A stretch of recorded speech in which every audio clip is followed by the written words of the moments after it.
Hello बच्चों, उम्मीद करते हैं आप लोगों ने इसके पहले के 2 वीडियो लेक्चर आपने सुन लिए होंगे।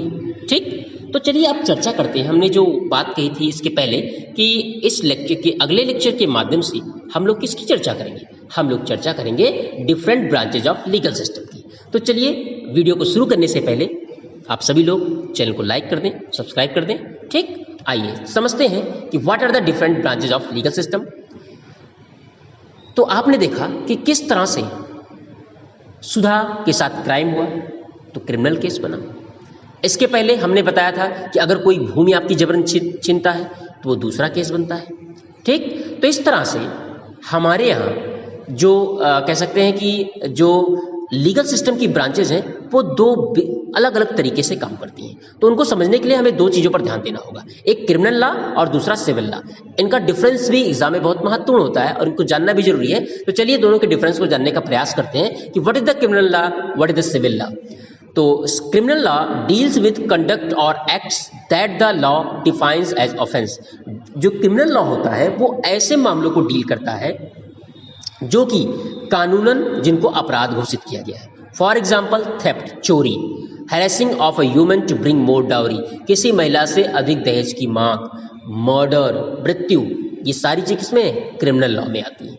It usually begins with the lodging of an first information report. और कोई भी क्रिमिनल लॉ तभी उस केस को सुना जाता है जब सबसे पहले एफआईआर दर्ज की जाती है। आपने एफआईआर तो सुना ही होगा, इसको फर्स्ट इंफॉर्मेशन रिपोर्ट, अर्थात सबसे पहले आपके द्वारा ऊपर जो घटना घटी उसको जाकर आप जब किसी कानूनी संस्था को पहले बताते हैं, कानूनी संस्था को फर्स्ट टाइम जो बात बताई जाती है उसको एफआईआर कहते हैं।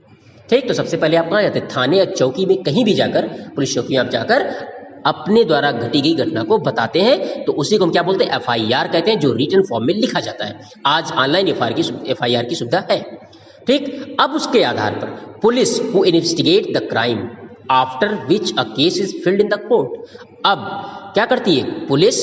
जब उसको एफआईआर दर्ज करती है, ठीक, और इन्वेस्टिगेट करती है उस क्राइम को, after which case is filled in the court, जब वो कब? जब वो केस कोर्ट में फिल्ड कर दिया जाता है। If found guilty, the accused can be sent to jail. यदि क्रिमिनल लॉ और एफआईआर, क्रिमिनल लॉ के द्वारा किए गए काम, एफआईआर, पुलिस द्वारा इन्वेस्टिगेशन, कोर्ट द्वारा उस पर देखा गया डिस्कशन, उन सब के आधार पर जब वो व्यक्ति गिल्टी अपराधी घोषित होता है तब उसको जेल भेजा जाता है या उसके पर फाइन लगाई जाती है। ठीक, बस में आ गई। अब बात करते हैं सिविल लॉ की। ठीक है, तो सिविल लॉ जिसको हम सामान्य रूप से दीवानी बोलते हैं, तो it deals with any harm और injury to rights of individuals. ये उन मामलों को डील करता है जो किसी व्यक्ति को नुकसान पहुंचाते, उसके अधिकारों का हनन करते हैं। For example dispute relating to sale of land, अर्थात भूमि के विक्रय संबंधित मामला, परचेज ऑफ गुड, वस्तुओं की खरीदारी संबंधित मामला, रेंट मैटर, डाइवोर्स केस। याद रखना डाइवोर्स केस सिविल लॉ में आते हैं क्योंकि यहाँ धन का मामला होता है। ठीक, a petition has to filed before the relevant court by the affected party only. तो जो ए पिटीशन होता है, पिटीशन मतलब जो याची होता है, has to be filed before the relevant court by the affected party only. तो वो केवल जिस पार्टी का अफेक्ट है उसके द्वारा दायर किया जाता है। In a rent matter either the landlord और tenant can file a case. अगर रेंट का मामला है तो या तो वो लैंडलॉर्ड या फिर जो टेनेंट है, जो किराएदार है, वो जाकर केस दाखिल करता है। तो ऐसे में कोर्ट क्या करती है? The court gives the specific relief. तो कोर्ट इसमें स्पेसिफिक रिलीफ, विशेष कह सकते हैं कि सुविधा प्रोवाइड करती है। और as for instance in case between a landlord and tenant the court can order the flat to be vacated. हाँ, अब ऐसा हो सकता है, मान लो किराएदार और मकान मालिक को नहीं पटरी खा रही है तो कोर्ट एक कह सकते हैं एक स्पेसिफिक रिलीफ दे सकता है। वो कह सकता है कि फ्लैट को खाली कर दिया जाए and pending rent to be paid, और जो बचा हुआ किराया है उसको किराएदार दे। तो किराएदार बचे हुए किराए को दे और उस मकान मालिक का कमरा खाली कर दे। तो इस प्रकार की व्यवस्था सिविल लॉ के तहत है। तो सिविल लॉ को जो डील करता है वो सिविल कोर्ट होता है, क्रिमिनल लॉ को जो डील करता है वो क्रिमिनल कोर्ट होता है। बात में आगे नहीं आगे? तो इस तरह से ये हमारे यहाँ जो different branch of legal system है वो इस तरह से काम करती है। ठीक, चलिए अब आगे देखते हैं कि does everyone have access to the courts. क्या हर व्यक्ति कोर्ट तक पहुंच सकता है या वो कोर्ट के खर्चों को वहन कर सकता है? इन्हीं चीज़ की हम चर्चा करते हैं और इस चर्चा के माध्यम से आपका ये चैप्टर भी कंप्लीट हो जाएगा। तो इन प्रिंसिपल सिद्धांता all citizen of India can access the courts in this country. सिद्धांता तो हमारे यहाँ हर भारतीय नागरिक को कोर्ट तक पहुंच है, लेकिन this implies that every citizen has a right to justice through the court. और ये हमारे संविधान में लिखा गया है कि हर नागरिक को यह अधिकार है कि वो न्यायालय से न्याय प्राप्त कर सकता है, लेकिन ऐसा प्रैक्टिकली नहीं है। जैसा कि आप जानते हैं कि as you read earlier the courts play a very significant role in protecting our fundamental rights, कि जो कोर्ट है वो हमारे मौलिक अधिकार का संरक्षण करती है। If any citizen believes that their rights are being violated, ये तो कोई सिटीजन को ऐसा विश्वास होता है कि उसके अधिकार का हनन हो रहा है, वायलेटेड हो रहा है, तो then they can approach the court for justice to be done, तो वो अपने लिए न्याय के लिए वो कोर्ट जा सकते हैं। While the courts are available for all, जबकि कोर्ट तो सबके लिए अवेलेबल है।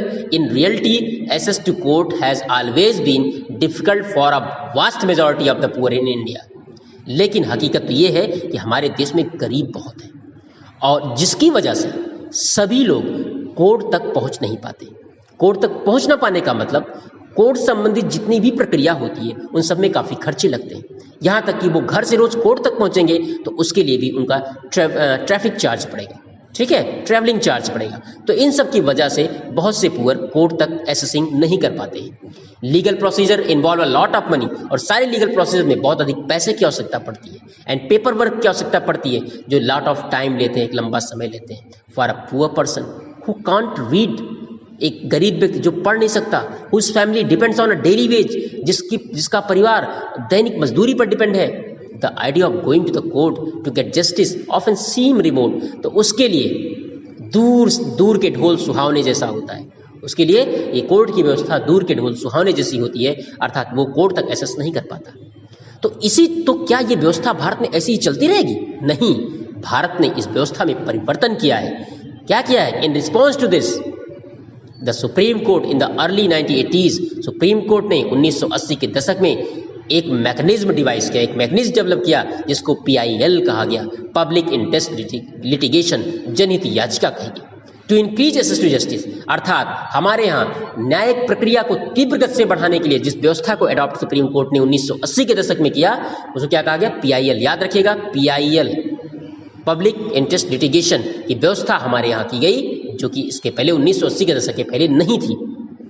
तो it allowed any individual or organisation to file a PIL in the High Court or Supreme Court. जिसमें यह व्यवस्था की गई कि कोई भी व्यक्ति या कोई भी संस्था वो हाई कोर्ट या सुप्रीम कोर्ट में PIL दाखिल कर सकती है, court on behalf of those who rights their being violated, और कोर्ट उस व्यक्ति के फेवर में या उस व्यक्ति के साथ उस डिसीजन को सुनती है जिसके लीगल राइट्स का, जिसके फंडामेंटल राइट्स का वायलेशन हुआ है।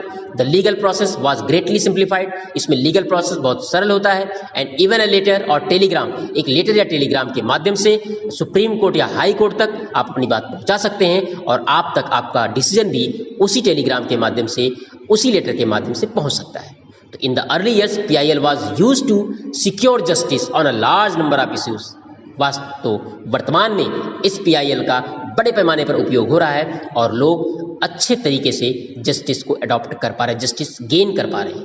The securing the release of prisoners in Bihar who had been kept in jail even after their punishment term was completed. यहाँ तक कि बिहार में बहुत से ऐसे कैदी बंद थे जिनका कह सकते हैं कि जिनका जो प्रिजनिंग ईयर था, जो जेल का समय था, वो व्यतीत हो चुका था, फिर भी उनको जेल में रखा गया था। तो PIL के थ्रू ही वो जेल से बाहर निकाले गए, ठीक, क्योंकि उनके पास और ज़्यादा इतना पैसा नहीं था कि वो सुप्रीम कोर्ट या हाई कोर्ट से अपील कर सकते कि अब उनके जेल की अवधि पूरी हो गई है और उनको जेल से मुक्त किया जाए, ठीक। तो इस प्रकार से PIL का इतना बड़ा फायदा होता है। समझ आई बात? चलिए अब आगे देखते हैं कि अगली चीज़ की बात करते हैं कि for the common person access to court is access to justice.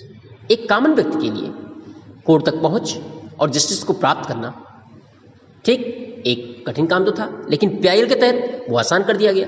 The courts exercise a crucial role in interpreting the fundamental rights. हमने पहले भी बताया है कि कोर्ट लोगों के मौलिक अधिकार, नागरिकों के मौलिक अधिकारों की रक्षा के लिए बहुत बड़ा रोल प्ले करती है, ठीक। आर्टिकल 21 का संरक्षण, आर्टिकल 21 के तहत में संरक्षण प्रदान करती है, आर्टिकल 21 ऑफ द कॉन्स्टिट्यूशन। और आप जानते हैं जो आर्टिकल नंबर लास्ट में जिसको हम संवैधानिक उपचारों का अधिकार कहते हैं, ठीक है, तो उस संवैधानिक उपचारों के तहत आर्टिकल नंबर 32 के तहत द कॉन्स्टिट्यूशन, जो कॉन्स्टिट्यूशनल राइट हमको दिया गया है उसके तहत सुप्रीम कोर्ट हमारे संवैधानिक अधिकारों का संरक्षण करती है, ठीक, हमारे लिए राइट टू लाइफ को सिक्योर करती है।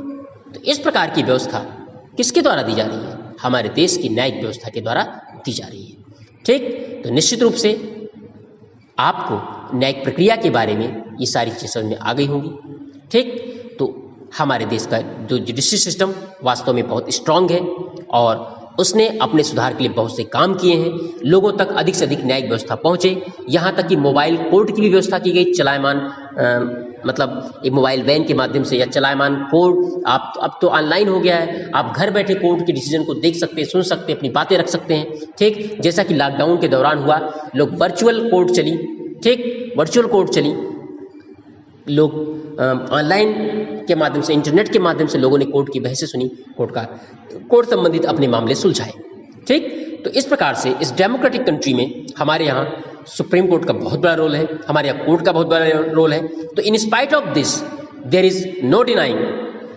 That the judiciary has played a crucial role in democratic India, serving as a check on the powers of the executive and the legislature, as well as in protecting the fundamental rights of citizens. The members of the Constituent Assembly had quite correctly envisioned a system of courts with an independent judiciary as a key features of our democracy. तो बच्चों, इसी के साथ ये आपका chapter complete होता है। जो भी कोई समस्या होगी आप कमेंट बॉक्स के माध्यम से निश्चित रूप से उसको कह सकते हैं और उसको समझ सकते हैं, आपकी सारी समस्याओं का निदान किया जाएगा। नाउ